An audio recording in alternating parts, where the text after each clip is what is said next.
توبہ کرنے والے کو چند کام کرنے چاہیے تاکہ وہ توبہ کے اوپر پکا رہے، واپس نہ لوٹے۔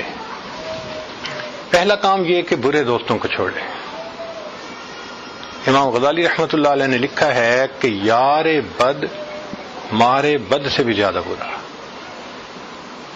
مارے بد فارسی کا لفظ ہے، مار کہتے ہیں سانپ کو، بد سے مراد زہریلا، زہریلا سانپ، کہ جو برا دوست ہوتا ہے وہ زہریلے سانپ سے بھی زیادہ برا ہوتا ہے۔ کیوں؟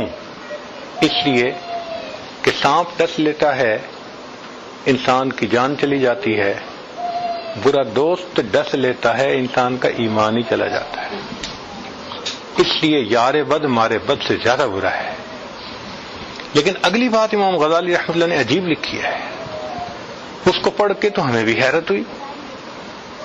لکھتے ہیں کہ یار بد شیطان سے بھی زیادہ برا۔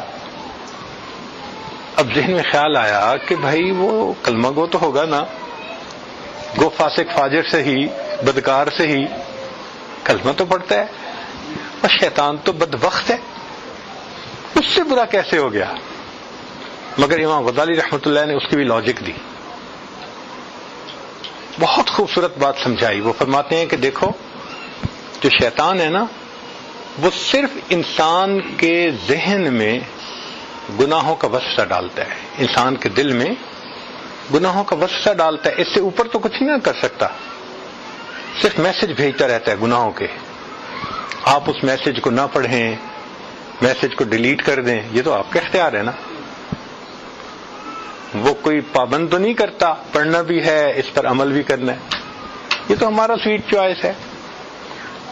تو شیطان انسان کے ذہن میں صرف گناہ کا میسج بھیج سکتا ہے، دیٹس اٹ۔ فرماتے ہیں جو برا دوست ہوتا ہے وہ ذہن میں گناہ کا خیال ہی نہیں ڈالتا، انسان کو بازو سے پکڑ کر گناہ کا ارتکاب کروا دیتا ہے۔ اس لیے جو برا دوست ہوتا ہے وہ شیطان سے بھی زیادہ برا ہوتا ہے۔ اور اللہ کی شان کہ ہم روز اللہ سے عہد کرتے ہیں، اللہ ہم نے بروں کو چھوڑ دیا، باوضو ہو کے عہد کرتے ہیں، مسجد میں کھڑے ہو کے عہد کرتے ہیں۔ وتر میں کیا دعا ہم پڑھتے ہیں اکثر ہم میں سے؟ وَنَخْلَعُ وَنَتْرُكُ مَن يَفْجُرُكَ، اے اللہ ہم نے خلو حاصل کر لیا، چھوڑ دیا ہر اس بندے کو جو فاسق و فاجر ہے۔ تو اللہ سے عہد کیا نا ہم نے، اور دن میں انہی سے دوستی کر رہے ہوتے ہیں۔ اس بے وفائی کی بھی کوئی انتہا ہے؟ تو توبہ کرنے والے شخص کو فاسق و فاجر لوگوں سے الگ ہونا لازمی ہے۔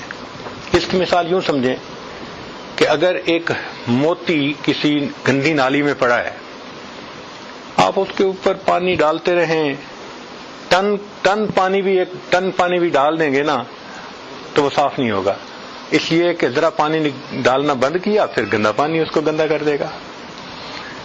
اور اگر اس سے نکال لیں تو ایک چلو پانی ڈالنے سے وہ صاف پاک ہو جائے گا۔ اس لیے برے دوستوں کی محفل کو چھوڑنا وہ لازم ہے، آپشنل نہیں ہے، اس کے بغیر انسان توبہ پہ نہیں جمع رہ سکتا۔ حقوق العباد کی بھی معافی تلافی اور حقوق اللہ کو بھی پورے کرے۔ مثال کے طور پہ قضا نماز تھی، ادا کرے، زکوٰۃ ادا نہیں کی، اتنا عرصہ حساب لگائے ادا کرے، جو بھی اس کے اوپر حقوق ہیں ان حقوق کو پورا کرے، یہ بھی ضروری ہے۔ پھر آگے تیسری بات کہ حرام اور ممنوع اشیاء اگر ہیں تو ان کو تلف کرے۔ مثال کے طور پہ فوٹو البم بنائی ہوئی تھی، تصویریں لگی ہوئی تھیں، شریعت نے تصویر کو منع کیا، ایز اے رول تصویر حرام ہے۔ ہاں علماء نے ضرورت کے تحت اس کی اجازت دی ہے، الضرورات تبیح المحظورات، ضرورتیں جو ہوتی ہیں پھر شریعت انسان کو اجازت دے دیتی ہے۔ مثلا پاسپورٹ بنوانا ہے، آئی ڈی کارڈ بنوانا ہے، خروج عہدہ لگوانا ہے، عورت ہے مرد ہے آئیڈینٹیفیکیشن کے لیے ضرورت ہے، شریعت کہتی ہے کہ جی ہاں آپ بنوا سکتے ہیں. لیکن فن کے طور پہ تصویریں بنانا شریعت نے اس کو منع کر دیا ہے. اور اس کا حسن دیکھیے کہ شریعت نے منع کیا شرک سے، اور شرک کی ابتدا تصویر سے شروع ہوتی ہے. تو شریعت نے کہا nip the evil in the bud. کیا امت کا مزاج بنایا کہ تم تصویروں والا مزاج ہی مت بناؤ. تو اگر ایسی چیزیں ہیں جو حرام اور ممنوع تھیں ان کو تلف کرنا ضروری. ایک اور مثال سنیے. ایک بندہ شراب پیتا تھا اور اس کے پاس شراب پینے کے وہ خاص گلاس تھے.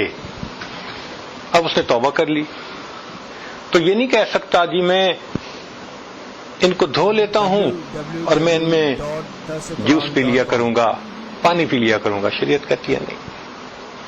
تم جب پانی پی رہے ہوگے نا تو یہ گلاس تمہیں کچھ اور یاد دلا رہا ہوگا. اس لیے یہ میموری ہی ختم ہونی ضروری ہے. ایسی ممنوع اشیاء کا تلف کرنا، ان کو دور کر دینا یہ ضروری ہے. اگر بدن کو حرام مال سے پالا، رشوت کھائی، یتیموں کا مال کھایا، بہن بیٹیوں کو جائیداد میں سے حصہ نہیں دیا، تو حرام مال تھا نا. اب کیا کرے؟ شریعت کہتی ہے کہ بھائی اب اس کا حل یہ ہے کہ تم اس بدن کو دین کے کاموں میں استعمال کرو، اللہ کے راستے میں نکلو، لگاؤ 4 مہینے، لگاؤ سال. یہ بدن جو گناہوں میں لگا رہا، اب یہ بدن دین کی خدمت میں بھی تو لگے نظر رہا. تم عورتوں کے پیچھے سڑکوں پہ جوتیاں چٹکھاتے رہے، اب ذرا انسانوں کی ہدایت کے لیے اللہ کے راستے میں بھی نکل کے دیکھو. نیک لوگوں کو دوست بنائے، اس لیے کہ نیکاں دے لڑ لگیاں میری جھولی وچ پھل پے، تے بریاں نال لگیاں میرے اگلے بھی ڈل پے. نیکوں کے ساتھ لگنے سے میری جھولی میں پھول پڑ گئے، اور بروں کے ساتھ لگنے سے جو پہلے تھے وہ بھی جھولی سے گر گئے. اور ایک اور نقطہ کہ انسان توبہ پہ پکا رہنے کے لیے جو متقدمین سلف صالحین میں تائبین گزرے ہیں ان کے واقعات کو یاد کرے.